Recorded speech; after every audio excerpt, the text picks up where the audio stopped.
Just minutes ago, the cross-examination of Prince Harry resumed after a break. He's taking the witness stand, saying some British tabloids have, quote, blood on their hands for the distress they've caused him growing up and for the death of his mother, Princess Diana. It's incredibly rare, by the way, for a senior royal to testify in court. In fact, until now, it hasn't happened since 1891. That's more than 100 years.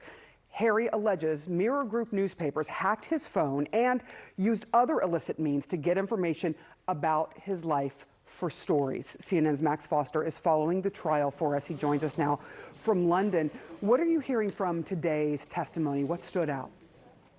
Well, it is extraordinary watching it. I am able to watch it through a virtual camera, and watching him being grilled like that, you don't see royals in that situation. It's a cross-examination.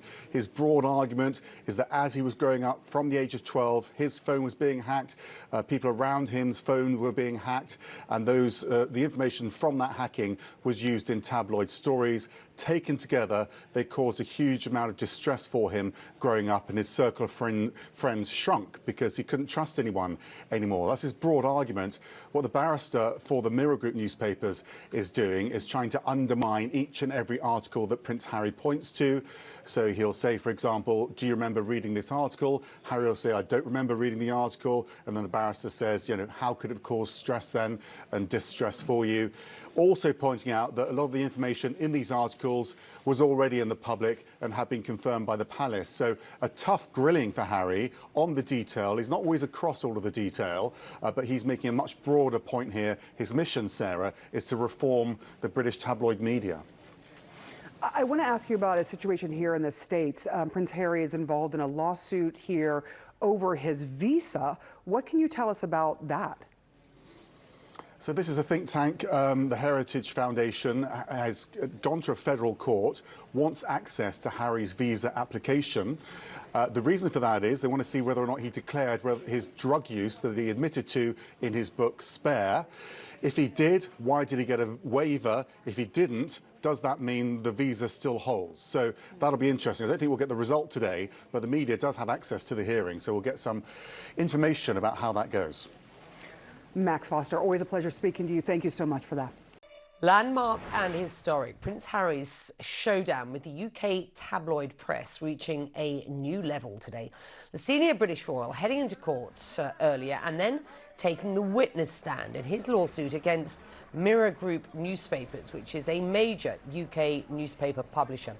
Harry alleges his phone was hacked to gather information about his private life. MGN is contesting those claims. Let's get to CNN's Nada Bashir, who is outside the UK High Court in central London. So we did finally hear from Prince Harry on what is day 2 of this case. Obviously, didn't make it to court yesterday. What did we hear from him?